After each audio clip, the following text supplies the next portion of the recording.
So good morning. This is the May Recreation Commissioners meeting. Welcome. This meeting will be replayed via Xfinity Channel 8 or High Definition Channel 1072.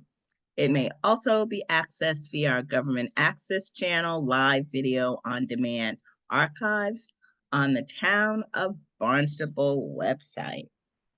I will now go ahead on a first name basis and I will ask for a roll call. And since the meeting is being taped for Sandra, if you would just say your name first and then reply. So Tony, roll call. You're on mute. Tony LaPola here. Thank you. Tim, Tim Lewis here.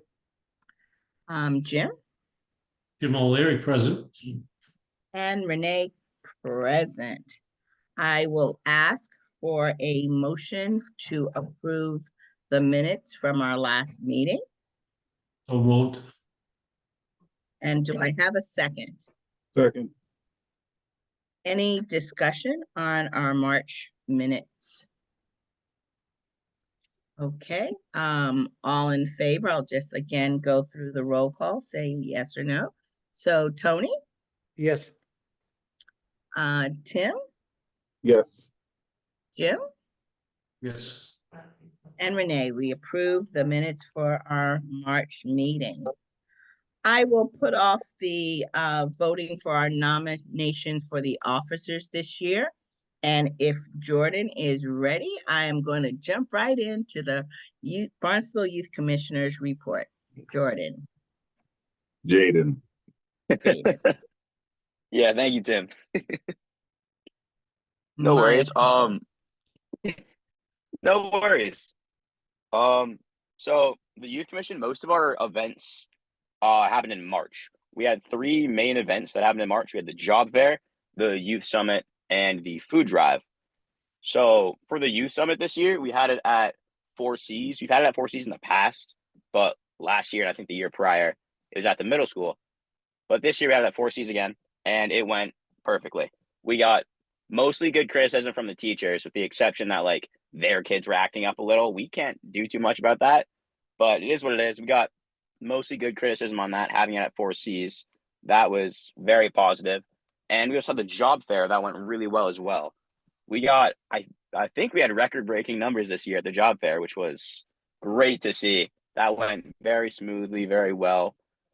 That was perfect. And then also in March, we had the food drive, which we were originally going to do Super Bowl weekend, but it was like weather was really bad or something. So we ended up pushing it back, and that still ended pretty well. I think we got about $1,200 in donations, which was perfect. And we also have been recruiting new members recently as well. So with about half of the members of the Youth Commission being seniors, we've really been focusing on trying to get some new younger members to kind of take the role of the seniors that are leaving, of course. And last week we had our One Love event, which our One Love event was at the high school. We had it in the night hall and the PAC, our big auditorium. And that, it started out a little rocky. There were some complications. I guess some students didn't know what group they were in. Some classes ended up not even showing up. So there were some complications there, but after about 10, 15 minutes, we were able to really set it up, get the ball rolling, and it still ended smoothly, ended as well as we could. So the past 4 events that we've had in the past 2 or so months have gone very smoothly. We have one more event where we will be going to the State House, but we don't have a set date for that yet, but we probably will within the next couple weeks. But that's really what we have so far. Yeah. Jaden, that was pretty darn awesome. Commissioners, do you have any questions for Jaden? I don't have any questions, but it's just great work. Thanks for all your efforts. Thank you. It means a lot. And Yeah. what else? What else can we do? Sorry, Tim. Good question. Good question. So most of what we do is really just student run. Sometimes we do need like adult facilitators and some people to just help us out with the events themselves. So if you guys would be willing to help us out with those at some time, we'll for sure get in contact with you. That'd be great. Of course. Thank you so much. It means a lot. So tell me a little bit about your upcoming State House visit. Are you going to present a platform? Are you going to observe? Tell me a little bit more about that trip. So what we do every year is we go up to the State House and we have Kip Diggs. He kind of shows the Youth Commission some of the roles of the State House, and then oftentimes he'll get in contact with specific youth commissioners, and sometimes him as well as the youth commissioner will kind of work together. And I don't really know specifically what they do, but Kip Diggs kind of helps out with the youth commissioner, and the youth commissioner helps out Kip Diggs. Kind of do like I don't want to say internship thing. I don't want to put that in his mouth, but it's close, similar. Excellent. So since we are going to be sending off the amazing seniors and that there's some openings for youth commissioners, I often ask you this, Jaden. Just tell me your why. Why is it so important for you to be a part of this community? And just tell our listening audience why a student that might be listening might consider being a Town of Barnstable Youth Commissioner. So yeah, I mean, obviously the youth commissioners, we live in this community. This is our community. This is our future. So being on the youth commission, in my eyes, is a great way to shape our community and shape our future of where we stand. It's also helped me personally with a lot of like real world skills and like abilities that people will need in the future. I'm a social person myself, but it's definitely helped me like think of some problem solving, do a lot of interacting with other people, more so like logistically and like kind of almost business interactions that most people don't even think of in the future. So youth commission is just a great way to, one, help the community, and two, prepare for the future. That is pretty darn awesome. Thank you so much. You know, I'm always going to ask you that, and I'm so proud to see you as you grow. You'll be a senior next year? Senior this year. Oh no, don't tell me that. You mentioned as though the others were leaving and you were sticking around. What are you talking about? You want to share? Unfortunately not. Do you have anything that you would like to share with us in terms of what your next steps are? So in August, I'm going to be going to UConn, and that's where I'm going to be the next 4 years, University of Connecticut. Woo! Oh my goodness, what a great thing. So we want to make sure that you don't forget about us. You Of course, I have a won't. bright future, and we look forward when you're back home during the holidays for you to come and check in on us. Is that a deal? Sounds like a deal to me. All righty. Looking forward to it. Any of the other youth commissioners want to say a few words to Jaden? Jaden. I just want to tell him, I mean, Jaden's, I've said it before, he's my cousin, so I see him a lot. He's actually currently interning at my business, and he helps me a lot. And even though things are crazy here, he is a different, some days we don't even know what he's going to do, but he's a good kid, and we're all very proud of him. He's done an excellent, he's obviously very intelligent, and he's got a bright future in front of him, for sure. Thank you, Tim. Learn from the best. I don't know about that, but thanks. Excellent. Well, again, Jaden, it's always a pleasure. For some reason, I didn't think this was your year, but I'm glad about what's ahead for you. We'll miss you, but hopefully we get to see you before you take off. Thank you so much, Hopefully. Jaden. I'll make sure to stop by when I can. Thank you for the opportunity. All right, bye-bye Good now. luck. Thanks, Jaden. Bye. Thank you. All righty, wow. They grow up so fast. It was just like yesterday. So I am going to, John, if you would do me a favor and introduce Lexi, because I'd like to move our agenda around, and I'm so happy that you were able to bring Lexi, but I'll let you do the introduction. Thank you. Sure. Well, last meeting, you recommended that we bring on a lifeguard to our meeting to explain, why they're lifeguarding and, some of their experience. And George, our assistant director, manages our lifeguards during the summertime. And So tonight we have Lexi Eastman. She is a senior from Sandwich. And we had tryouts about 2 weeks ago, and Lexi was there. And I think like a couple days before that, Lexi was the MIAA Athlete of the Month, I believe. So, she's a great athlete, a great student, and a great lifeguard. So she's here tonight to kind of explain why she's lifeguarding and a little bit about the job. And everyone, welcome Lexi. Hi, everybody. Thank you for having me. Yeah, so Lexi, you could just probably, go over like, why you decided to be a lifeguard and, maybe some of your responsibilities that you do during the summertime for us. Yeah, absolutely. So my sister was a lifeguard before I was for, I think, about 5 years for the town of Barnstable. So that's definitely how I got into it. Also, Tim McGrath was my swim coach. So he's done everything with the town. So I knew what I wanted to do. I have a background in swimming and running, so it kind of felt like the perfect job for me. And I'm looking to do nursing next year, so I love that like I get that experience as well. I've loved working for the town. Like I honestly, everyone knows I never stop talking about how much I love my job. But as a lifeguard, I also have the opportunity to do swim lessons. So I'm in the tower for most of the day, watching the beaches, just making sure everything's okay, answering patrons' questions, providing first aid and all that stuff whenever necessary. And then I also teach some lessons for all of the kids, typically about 2 lessons a summer for me. But yeah.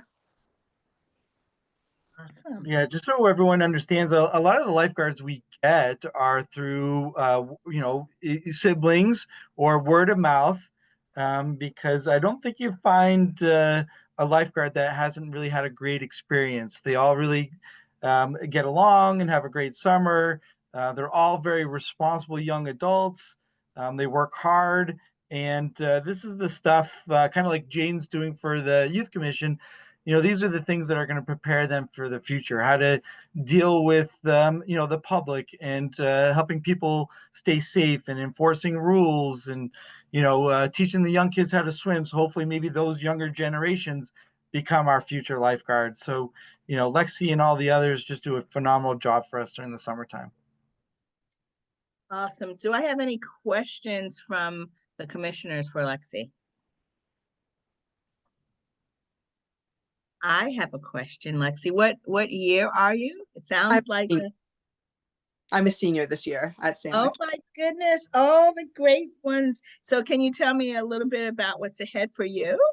Yeah, so I'll be going to Endicott College in the fall for nursing and possibly a minor in nutrition. I haven't quite decided yet. And I might be running cross country and track for them as well. I haven't fully decided.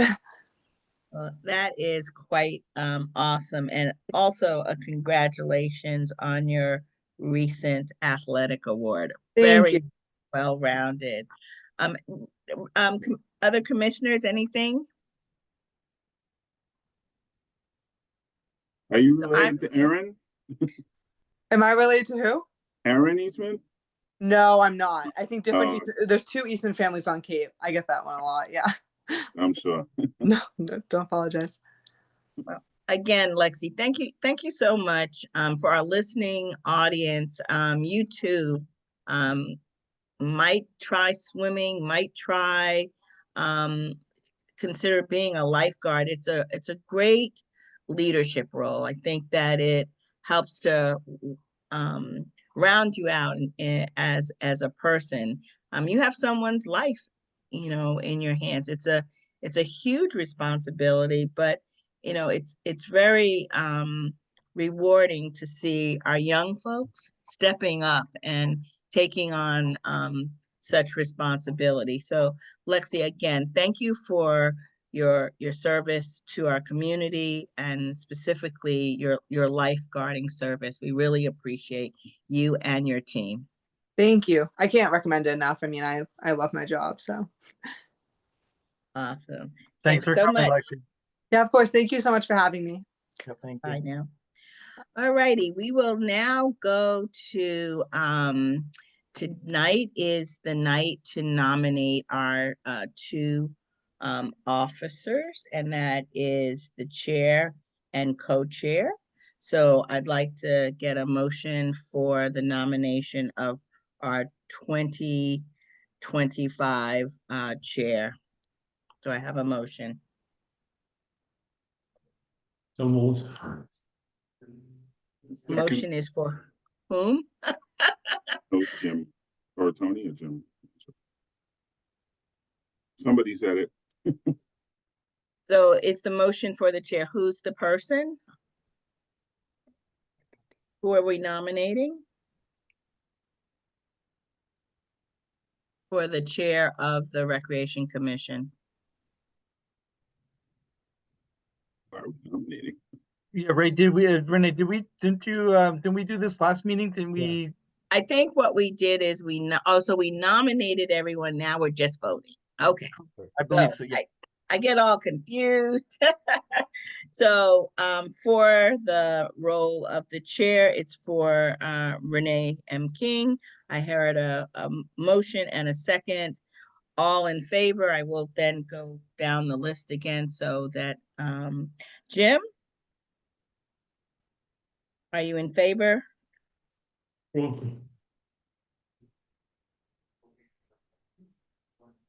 We're making the motion. So the motion was set and seconded. Now we're going for the vote. And there's no vote because there's only one person. So we'll assume that one is done. I'd like to now make the motion for our chair, and that is Tony Lapola, and I would like a second. I think that's for vice chair, correct? Vice chair, yes. Second.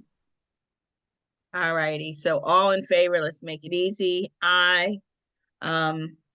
Everyone? Yep. So let me just say this. I want to thank you, Tony, for stepping up to be the vice chair.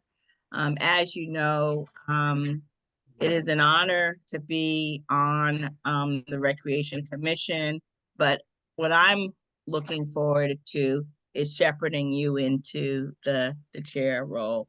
I have had many years doing this and I enjoy it, but I do think it's time to move aside and let others lead. So Tony, I know that I have been asking folks, you stepped up and I really appreciate that. We also still have two recreation commissioner seats, and there are several candidates that have applied to join us. So hopefully by our next meeting, which is in July, we'll have a full quorum. So thank you, Tony, and thank you, commissioners. I'm going to move into our next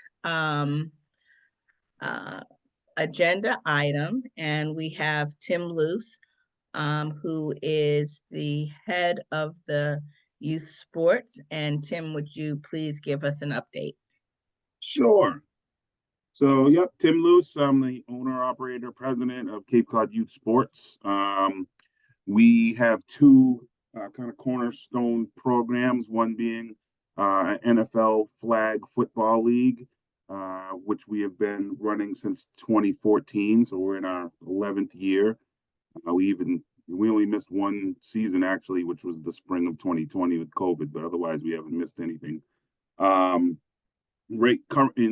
second cornerstone program is AAU basketball program, the Cape Cod Warriors. But I'll talk about the flag football real quick. We have currently in our spring season, we have over 350 players, which is, pretty large. If John or Mark may know, but I'm pretty sure that's probably the biggest, youth sports program on the Cape. 350 kids. It's pretty large. 34 teams. We've got kids from all over the Cape. We have kids coming from we actually have two kids coming from as far as Westport, Mass. But here on the Cape, we have some coming from Sagamore Beach and from the other way as far as Eastham. So it's a pretty big league. We're pretty proud of it. We've been very successful. Pretty good feedback. I mean, we, dealing with youth sports and parents and such, you can't keep everyone happy, but I think, overall, we've been very successful at providing this sport of flag football to a lot of kids here. So we're very proud of that. And I have a lot of help from others who kind of keep this thing going. From the Flag Football League, we have created a travel flag program called the Cape Cod War Dogs. That has been around since 2021. We travel all over New England, but have played in tournaments as far as Ohio at the Football Hall of Fame, Professional Football Hall of Fame. And we've gone down to Disney a couple of times to play in the big world championships down there. So, again, very proud and, happy that these kids are able to, get these experiences. You see it every summer with like Little League, where kids are going to Cooperstown to the Baseball Hall of Fame, and they're able to play there. So we're pretty proud that we get to send kids all over too, playing a sport that's, not a high school sport yet. They're saying it's going to be, but it's something that, overall, and which is what our company is about, is not only providing kids with athletic programs, but also teaching life lessons through sports. I think those two young individuals, Jaden and Lexi, are an example of what being involved in, extracurricular activities can really do for kids. I think, we're all on a team when we get to be adults. So playing sports, I think, is a big thing and a big way for these kids to kind of learn, some of the tools that they need as life goes on. Our second program, Cape Cod Warriors, AAU basketball. We've been doing this again since around 2014. We've had hundreds and hundreds of kids come through that program. Currently, we have 10 teams with, at least 10 kids on each team right now. We practice right at HYCC, which has been a great facility for us because we need, a couple of basketball courts. And we've been fortunate over the years to get, Tuesday, Wednesday, Thursday nights to be able to cram all of our practices in. Again, right now we have about 10 teams. We've had as many as 14 teams in a season. So, that gets very busy too. So overall, the programs are doing well. For the most part, things go well. One issue I would say that we have right now is like the condition of the field that we play flag football on, which John knows all about. To me, it's a odd dynamic because we contract the field through the rec department, but the school department is responsible for maintaining it. So that field in particular is, not much grass. I mean, I shouldn't say not much grass, but there's a lot of dirt on that field where there's no grass. So when it rains, you can only imagine what it does to the field.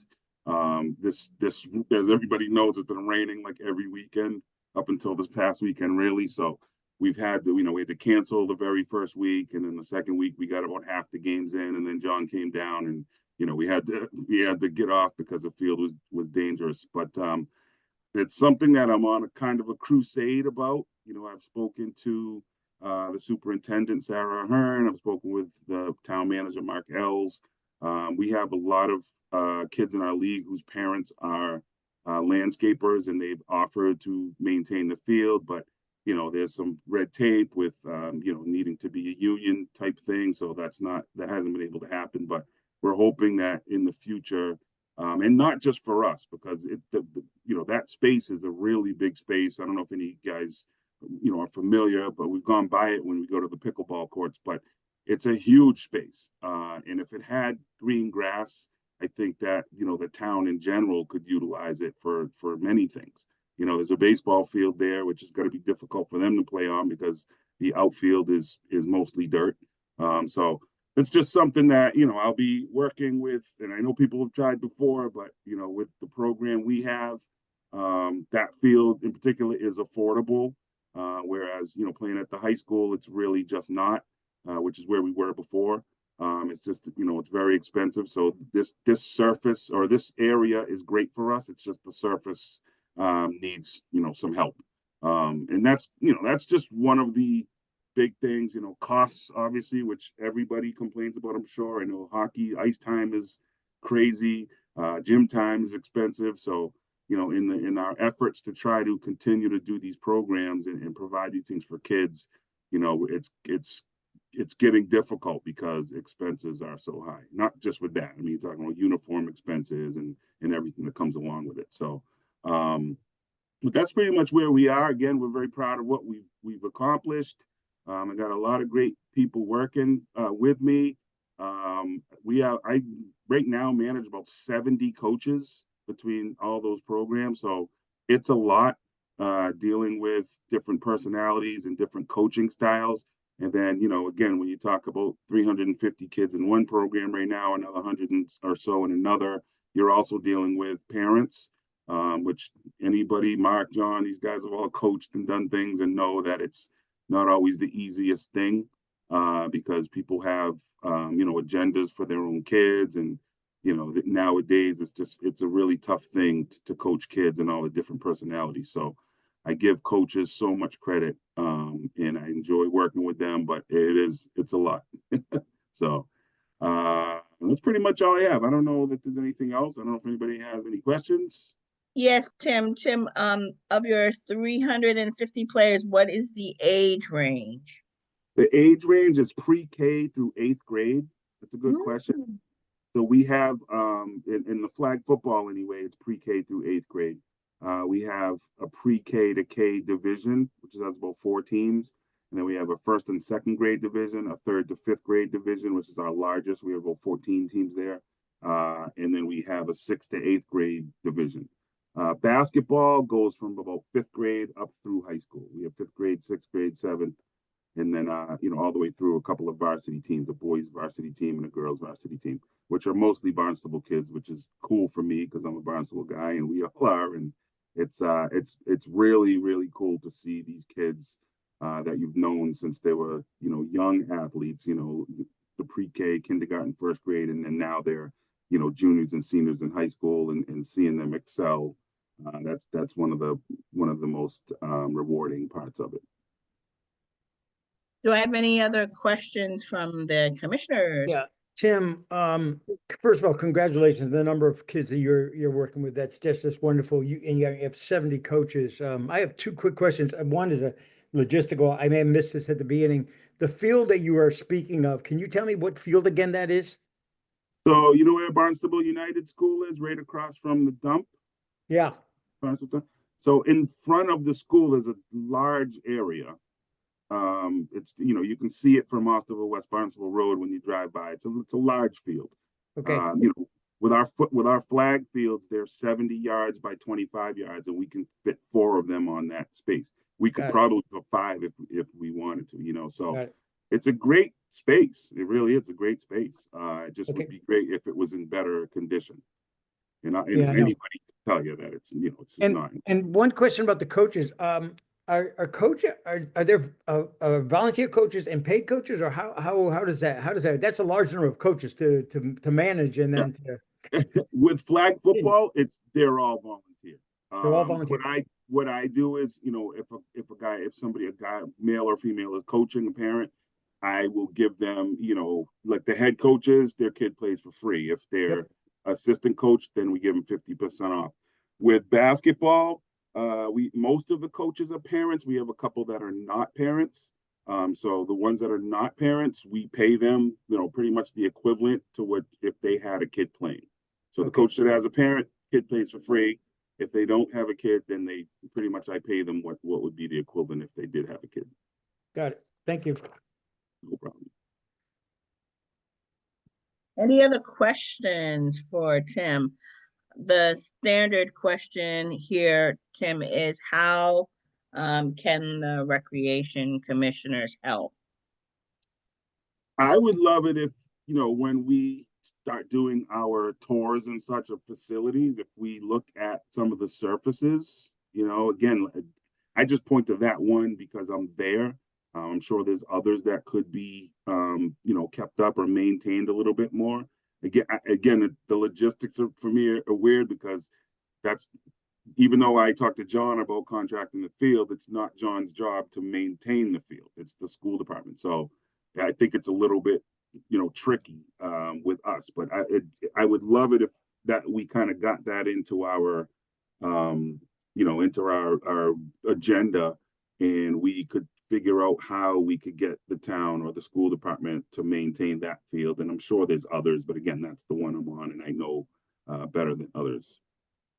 Okay, so that's a really good idea. John and Mark, maybe in the October timeframe, before it gets too dark or too cold, we can take a trip to a few of the fields. That we went to many locations. The Recreation Commission covers a lot of different spaces, but I do think it might be a good thing for us to go and look at some of the fields. So I'm going to put that as a potential October to do for us. Any other questions? Again, I've been on the commissioner since I was 4 years old. And I do remember, John, at one time, the field over in Marston's Mills, I forget, it's named after someone who was very, I forget, McBaron. Yeah. Yeah, Ellen McBaron. Ellen Ellen, McBaron yes. Field. So I do remember at one time there was an organization and it was set up as a kind of a barter kind of a system. They maintain the field and they use the field. So I do think in these interesting times that we should come together and look at, solutions. When you look at how many kids are getting out there and playing and how much leadership you have from caring adults. It's just a wonderful program that, I'm very much in favor of kids being unplugged. They're plugged quite a bit, and this is one of those outlets that provide it. Tim, you have both boys and girls, yes? Good, Yes. Yep. a good balance there. In So, fact, one of our girls flag football, we have a full girls team for flag football for the travel team, which is we're very excited about. They did very well at the end of last summer, so this year we're looking forward to. But that's something that we've been trying hard to do is get more girls involved. excellent, excellent. And I will also say this for the non-athletes out there interesting, listening. I was a fabulous statistician, couldn't do much on the field. So if there are those who don't have the physical capacity, Tim, you can reach out to me and I sure can put a good statistician in place. It's all Yeah. about the data and it's something that I Yeah. love. That reminds me too, Renee, too, and any of you guys, we're always looking for kids that want to come volunteer and help out. A lot of high school kids that need community service hours and such. So there's always something for them to do. So we tell parents, kids, if you've got a kid who you want to keep them busy for a few hours on a Saturday or Sunday morning, or even at a practice during the week, send them our way because we love, helping kids kind of gain that community involvement, and we think it's important. Excellent. Thank you so much, Tim. Thank you. Okay, so we are going to move into one more interesting item. And Tony, thank you so much for first and foremost attending the harassment prevention and awareness training, but also agreeing to give us an update. So Tony? Sure, thank you. Before I go into that, just thank you for the nomination. I am always marveled at the dedication of the people on this committee, especially Mark and John with what you guys do and all the programs. So it is an honor, and I look forward to working with you guys for as long as I can. I'm going to give you a quick synopsis of over a 2-hour meeting that this was in the training, and probably many of you have done some form of harassment and discrimination training in part of your jobs. I know that when I was working in the schools that I've worked at, it was always mandatory for anyone that had a supervisory position to go through this training. And in fact, one of the last things that I was doing was I mandated that all the coaching staff go through it because they all, in one way or another, go through are dealing with this because they do either supervise assistant coaches, but more importantly, they're overseeing the issue of working with kids, and these issues can get a little thorny. And I'll tell you a little story at the end.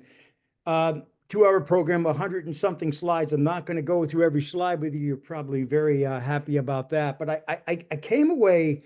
Regina Ryan was the attorney. I thought she was very good.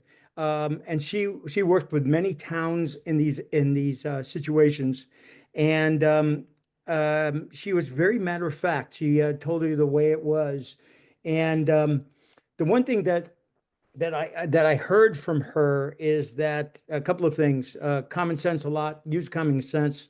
The other thing that she said, if you see something, tell someone. Don't ever just think that that's okay. Make sure that someone knows if you see something that is going on.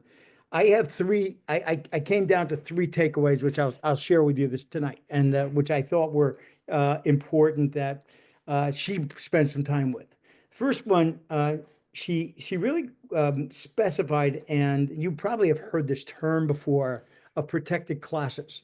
That there are protected classes that are created by the federal and state governments that have protection in the workplace or just actually as they work and interacting with people. I think it's important that I'll just list them, and because she went into detail on each of them, but their race, color, disability, age, religious creed, sex, pregnancy, and sexual orientation. All of those are protected classes, and those are people that do, if they do have a situation whereby they feel they're being discriminated or being harassed, have protection and what should be by the organization. She was talking mostly about the town of Barnstable.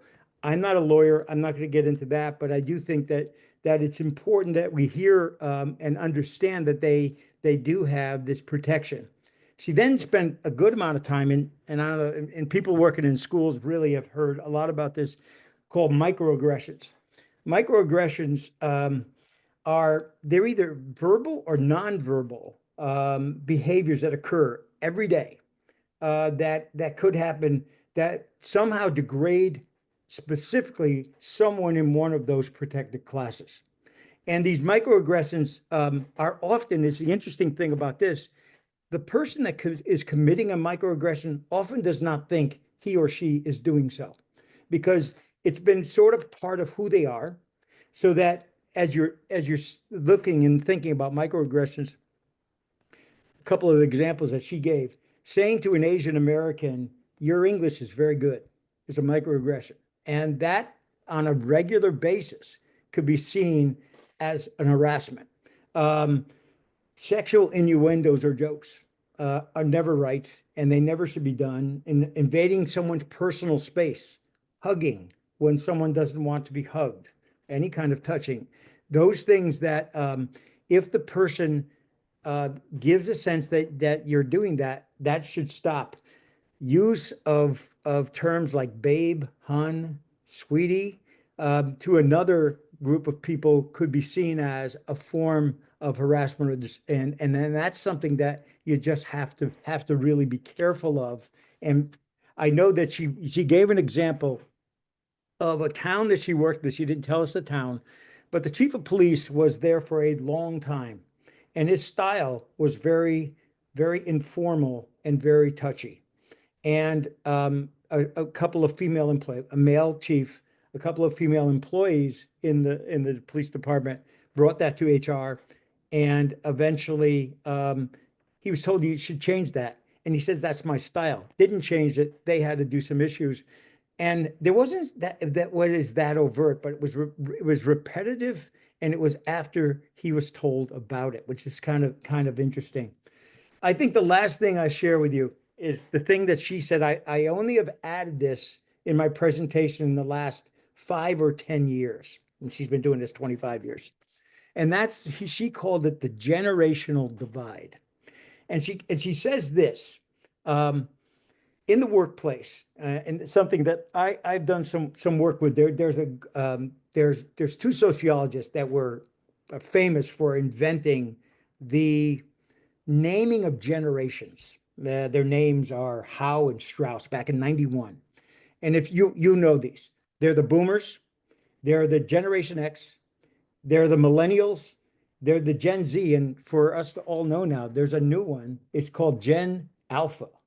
And that Gen Alpha is the current people, the most youngest. And what she said was that people in different generations um, see interactions with themselves, especially in the workplace, differently. So the most recent, so mostly millennials and Gen Zs. Here's some things that they are very pride themselves in and place a great amount of importance on in their lives. Balance between work life and personal life.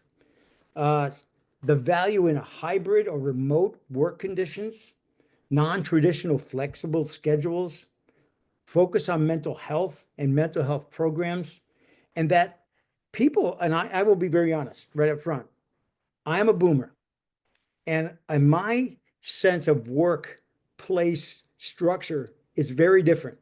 I never remember early on in my working career of flexible schedules. You did this, this is your job. This is how you did it. And there was no schedule. Mental health was a nice thing to think about, was never part of what people needed in their lives. And if anyone is working with people today and the stresses that people are under today, mental health programs are essential. So she said, and I'll leave you on these three things. She said, how do you bridge that divide? She said, encourage collaboration, make sure that people are working together, celebrate people's contributions and diversity of thinking. The way they think, because they think differently from you, is important, and that may be just enough. I know that this is a kind of a program that people say, well, do we have to do this again? And I think it makes you think. And I think this last part made me do a lot of thinking about where these kind of programs. I know that, and I'll leave you with a personal story that one of the last things I did before I retired, I was involved in a situation again with a coach who would not understand that personal space was important, and he was another hugger, and there were both students and assistant coaches that said he just makes me feel very uncomfortable, and he couldn't understand it, and he was a wonderful person. I liked him immensely, but it was a kind of thing that was very hard to deal with because in his head it was not something that he needed to change. And I'll leave you with this last thing, but the world has changed. The way we look at these issues today is not the way we looked at them back in the 70s, 80s, and 90s even, but is a different place. So valuable amount of time, a couple of hours to spend. She was a great presenter. And if you want any of, I have all the slides they sent us, dutifully sent me all 122 slides. If you would like to see them, let me know and I'll send them over to you. But a good program overall. I don't know if there are any questions, but that's a quick synopsis. Thank you so much, Tony. That was really pretty awesome. I'll first ask the commissioners if you have any questions. So as always, I'm going to have a few. So Tony, I would ask you to go ahead and send that out to all of the Okay. recreation commissioners for me. That would really be great. And I love what you said. You know, I'm also a boomer. I actually have relatives that are part of what they call the silent generation before even the boomers. And, just coming at it with just basic respect. If you start with first respecting yourself and then respecting others, and it's easier said than done, meeting people where they are without judgment, right? But I love the fact that sometimes just the opportunity to collaborate with maybe someone from a different generation, I think both parties have some things to share. Yep. It's not only, my way or the highway, or one is better than the other. It's just a collaboration and it's growth. So again, I say thank you for sharing those highlights. I'll just say one other item on microaggressions.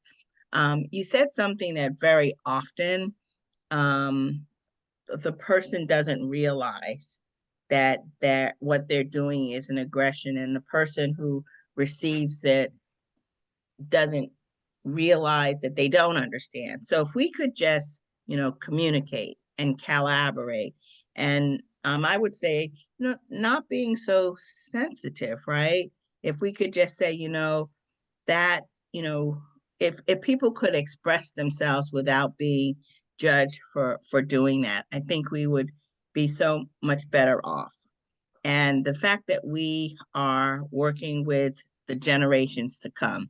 I mean, our role is recreation for all adults, young and old, but the recreation is looking at the next generation. So, how we craft it, how we get involved. We saw two amazing young people tonight. I would encourage the recreation commissioners whenever you have an opportunity. I know that Jim, you've gone to events. Tim, you're working with folks. Let's just try to do our part and get involved, right?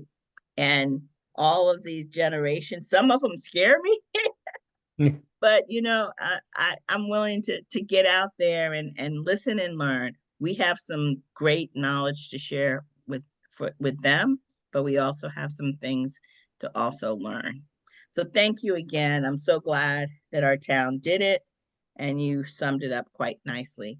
Any other questions from either commissioners or staff? John and Mark, do you folks go to this training periodically, or what does this training look like where you sit as employees? Yeah, I mean, I'm pretty sure we've been to the same exact one. I don't recall when it was, but it was not too long ago. And because the things that he's saying is, I definitely remember, those exact things. So, but yeah, That's we have that's to usually do that every so many years or so with through human resources. And it's Yeah. kind of interesting. Just sitting on the recreation commission, we're considered employees if you remember our training. All right. Anything else before we move into some amazing reports? We've got some making really good time. So I will start off with Mark. Thank you, Renee. Good evening, everyone. Yeah, I'll go over the report real quick on my end. We have our budget hearing for the HYCC. It's scheduled for town council in June. I believe there's two of them, but it's in June. The mural painting, we're almost through.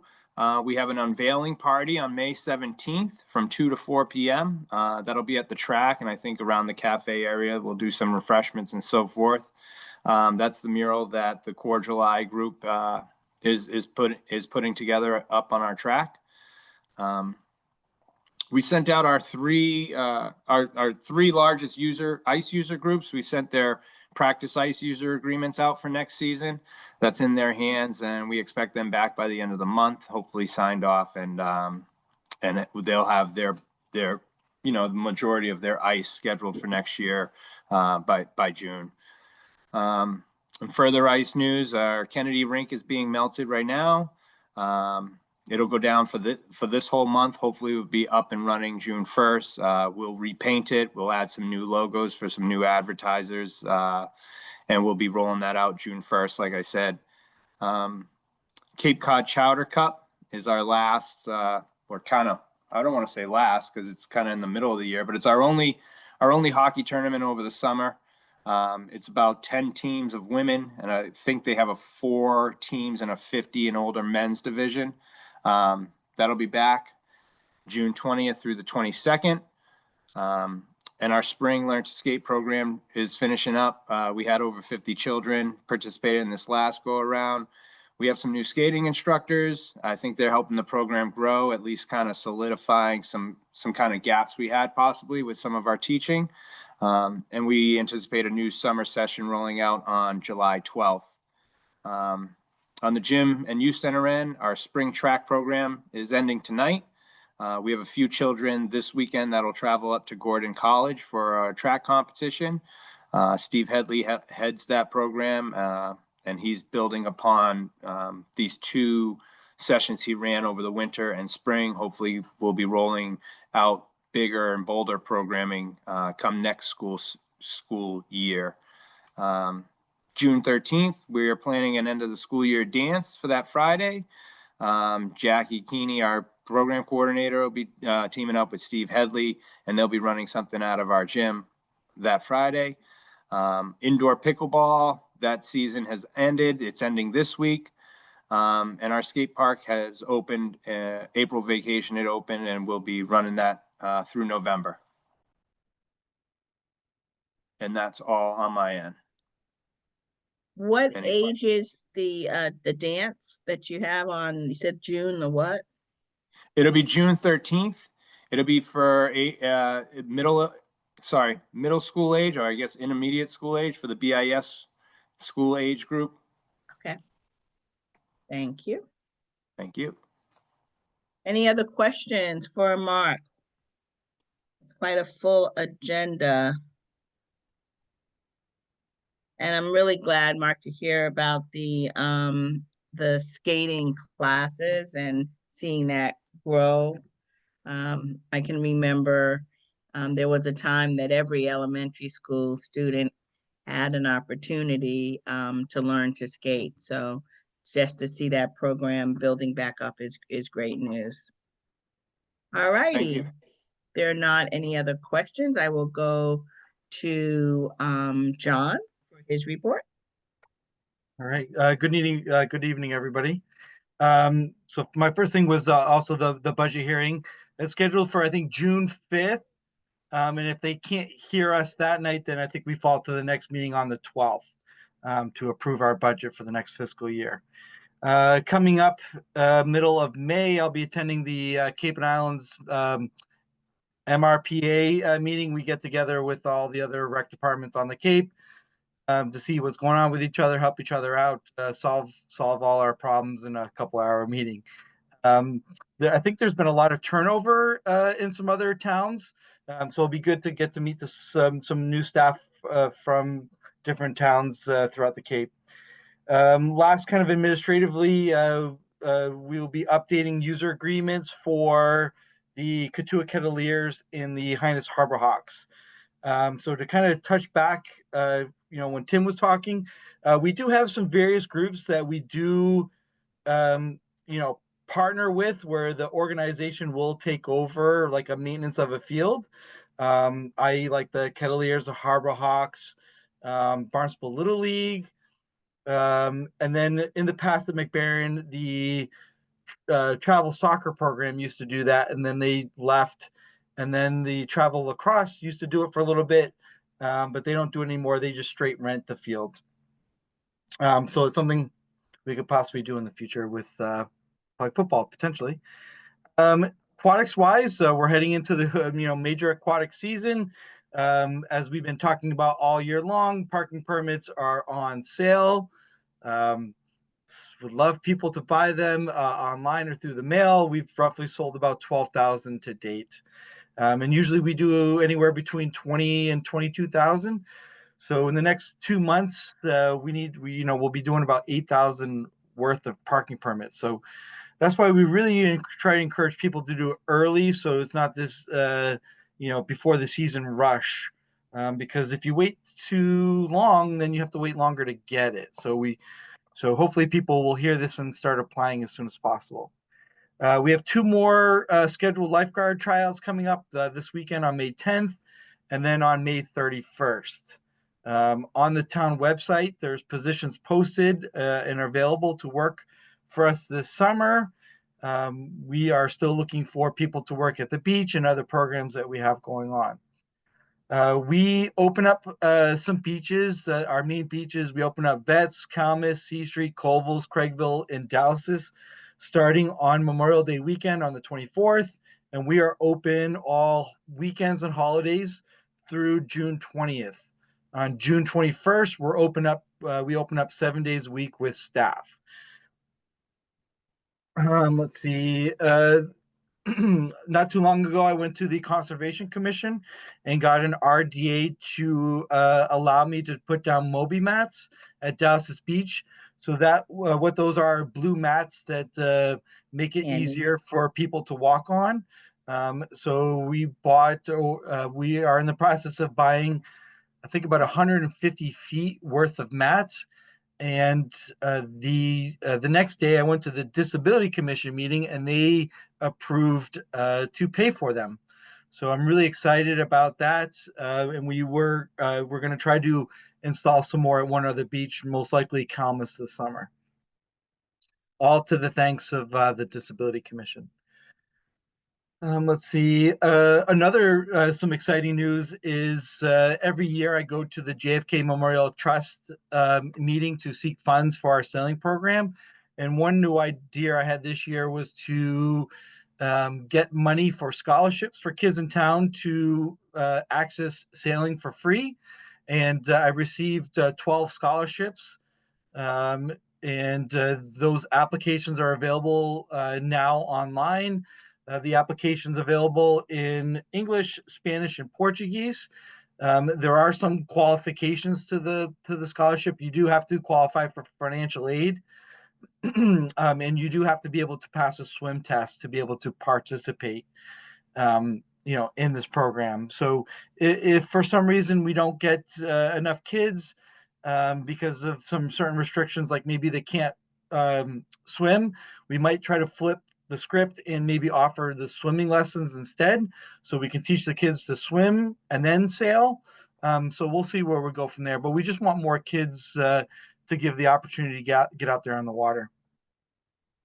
Last but not least, coming up in the aquatic world next week, I'll be attending a meeting with Smile Mass.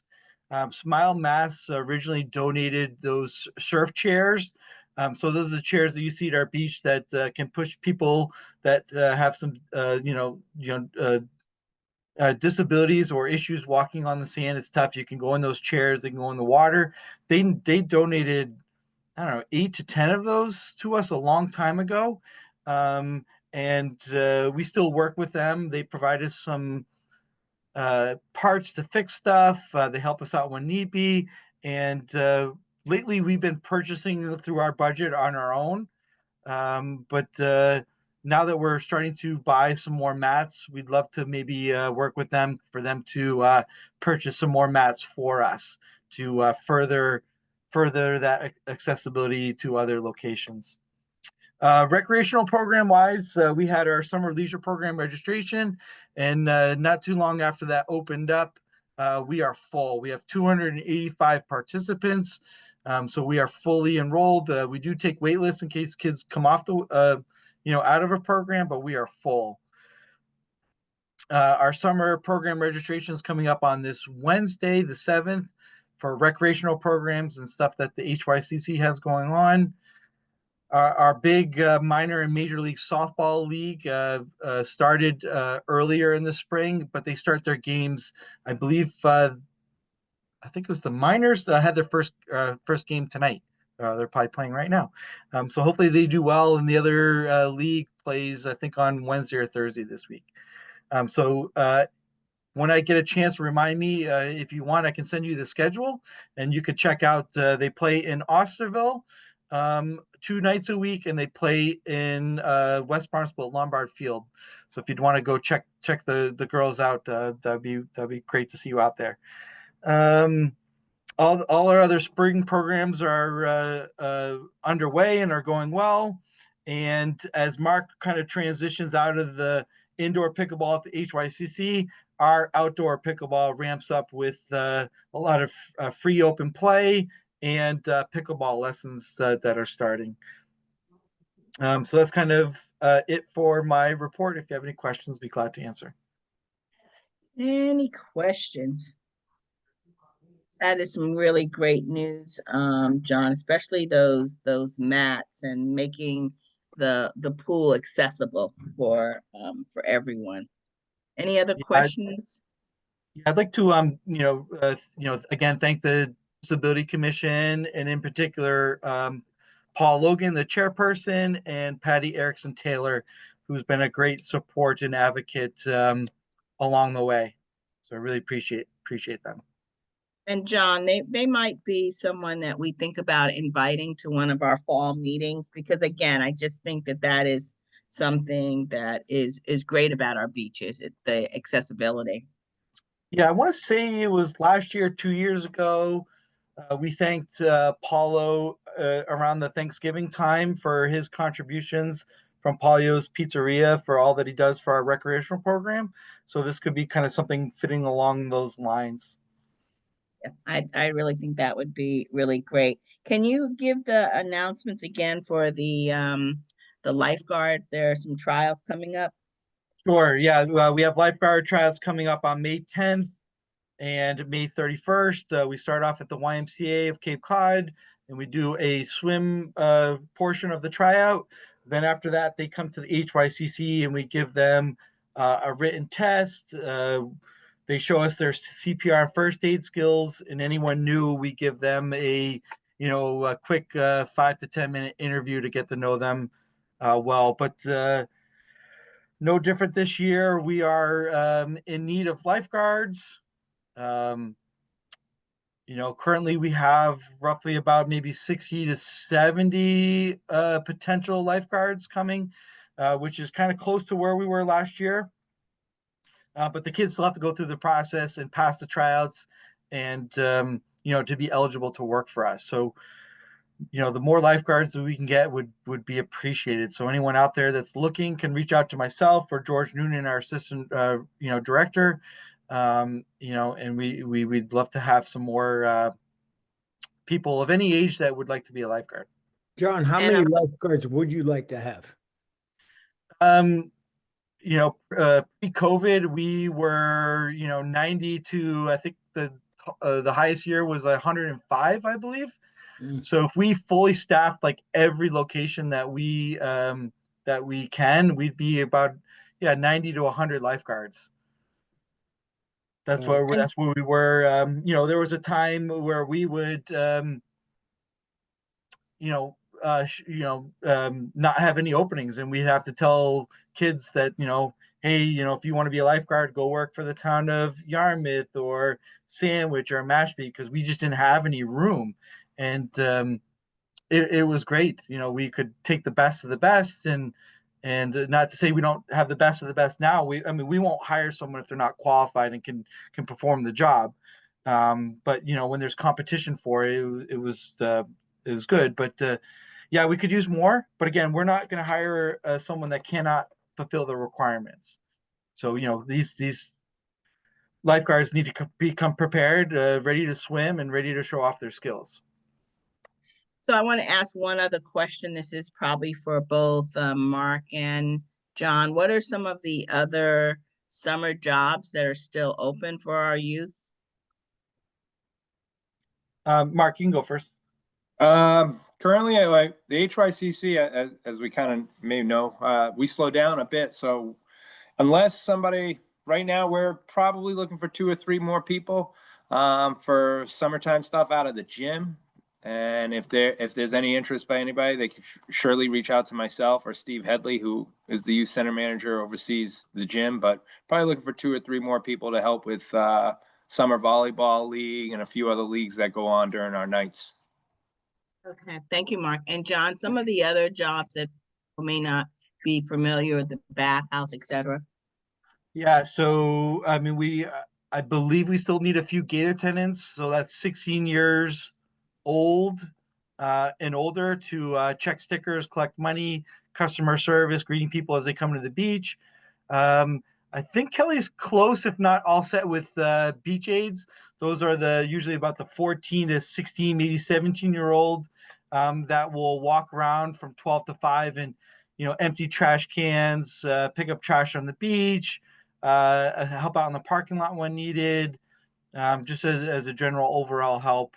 The leisure program, we're still looking for leisure program counselors to help out with the kids during the summer. And just like Mark, all our positions are available on the town website. You can kind of break it down by different departments and then find the jobs that are available. And then when someone applies, whoever's responsible for the job gets notified by an email that someone has applied for a position. And they're checking it anyway and reaching out to people that have applied. So again, I can't encourage people enough to reach out if they are having trouble accessing it, or apply online, and we'll be reaching out as soon as possible. Yeah, these are great summer jobs that you can start off when you're young and move up in the ranks. It's a wonderful opportunity for many of our youth in the town of Barnstable to have summer employment. All right, we are going to go with two more commissioner reports, and I'd ask Jim to give us an update on the Artsville playground project. Renee, thanks. Before I start with that, John, what do you think the challenge is to get lifeguards? It seems like a great summer job. What do we pay, $19 an hour? Yeah, I mean, I've talked a lot about this with a lot of different people. I don't think just throwing money at the problem is the solution. Um, I think a lot of it has to do with, talking about generational thing. I think some of the kids hesitate is on the responsibility of the job. Recently I saw something about a post where it said, like, lifeguards are not babysitters. The lifeguard's job is to monitor the water and all the things. But if an adult comes to the beach with a child, that adult should be within arm's length of that child. So if they're struggling, that adult should really be the first person to help out. And then the lifeguard gets down and then does what they need to do if necessary. But sometimes that's not always the case. So sometimes these kids get nervous of the what ifs. If I really have to perform CPR, can I do that? In today's culture, with people just getting agitated and angry over things and dealing with that at the beach, they spend a lot of money on these vacations. They want it to go perfectly, and if it doesn't, sometimes customers take it out on these kids, and it's not always easy. But 98% of the time, these kids have a blast. It's just that, like, 1 or 2%, I think they worry about and hesitate. But we do fairly well with our size. I mean, compared to other towns on the Cape and throughout the states, I'm pretty sure we are still one of the largest, if not largest, aquatic operations. But yeah, we would certainly love 15 to 20 more guards and get back to where we used to. And we keep trying. We find new ways. I mentioned before, we worked with the high school this past year to where they offered that class where they got PE credit to become a lifeguard. It started off with, I think I would say, like 12 to 13 kids. Of that, I think only like 6 or 7 stuck with it, and maybe we'll see 2 or 3 of those kids try out to be a lifeguard for us. And let me just jump in here a little bit too. I do think that we do have an opportunity in our community that every kid swims and every kid skates. So there is still a barrier of kids that live on this great man-made island that don't have the basic skills of swimming. And so again, if we could start to increase the swimming at a very young age so that every kid swims and every kid has access to skating, then downstream, when it comes to having access to become a lifeguard, where you need that basic skill, we have more options. So it's both sides. It's a very responsible job for a young person, but you need to be able to swim. Yeah, So we're trying to, in some programs, we're trying to think out of our norm. So, for example, like sailing, um, the summer leisure program, twice or 3 times a week, will come down to the beach and visit and enjoy the water for the day. So we've already decided that we're going to take a chunk of those kids and teach them how to sail. So, going forward, possibly maybe next summer is, finding ways to incorporate their beach visit with swimming lessons. So, years ago, there wasn't much hesitation for, parents that weren't working or grandparents that were available to drop their kid off for a quick half-hour tennis lesson, sailing lesson, swim lesson. Nowadays, both parents are working, or if they come from a single, parent home, they're working, and these kids need that full day, all day type of program. So we're trying to find ways where we can utilize our summer leisure program where we have 285 kids and try to incorporate things that they don't get at that program, and teach them how to sail, or potentially teach them how to swim, because they don't have the opportunity to do it because they're at that program. So over the next year or a couple of years, we're going to try to figure that out to get more kids to swim, sail, and learn all those things. Pretty cool. Thanks Thank you for so much for both of that discussion. I'm going to try to wrap us up because we have a little longer meeting than normal. So Jim, I'm going to pass it to you. Then I'm going to land the plane for our meeting. Okay, I'm on the 1 yard line. I'll be quick. In terms of the park in Osterville, the project hopefully will start in the fall, and it's expected to be done ambitiously, by the end of the first half of 2026. The town architect and the staff are reviewing the final grading plan. Musical equipment has been determined. Patterns with the surface of the playground have been voted on, and that's in place. Color schemes were agreed upon, and right now working through some of the funding for the park, but we don't expect any roadblocks there. And there's also a need for funding to build a restroom, which hopefully those funds will come through. So that's where we are at this point in time. Thank you, Jim. Any questions from our commissioners? Again, Jim, thank you for staying on that project for us, and it's going to be really exciting. It's been on our agenda for some time, and now it's getting closer to a reality for us. So thank you. I just We're want to give excited. a quick update on Sandy Neck. Oh my goodness. There's several upcoming events. On the 14th of May, which is a Wednesday from 10 to noon, the Sandy Neck Flora and Faunu hike will take place. On June the 12th from 10 to noon, that's a Thursday, there'll be a Terrabine hike. There will be a In Search of Diamondback in Terramine hike on June the 17th. These are really cool opportunities to look at some of the amazing species that we have in our backyard. And then on June the 18th, there is a plover walk. That's on a Wednesday. And then on June 24th, there is another flora and fauna walk similar to the one I mentioned earlier on Tuesday. But the one that I want to end with is a class for beginners with off-road vehicles. I will be attending this class. I hope you will be too. So the Off-Road Vehicle 101 for Beginners class is free. It's on Thursday, May the 27th, May the 22nd, let me get the date correct, from 5:30 to 7 p.m.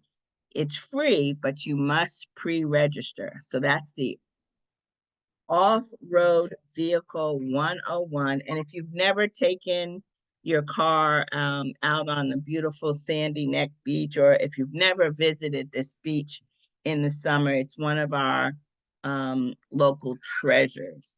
You can find more information about these activities on the Sandy Neck Beach website under events.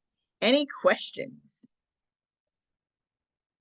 All righty, we've had a nice full meeting. I want to thank our guests for joining us, our amazing staff for giving us our reports, and our amazing recreation commissioners for everything that you're doing in our community. Our next meeting will be an in-person meeting It is now scheduled for July the 7th. This is one of my favorite meetings, and it's the meeting that we give out awards for both John and Mark's top talents.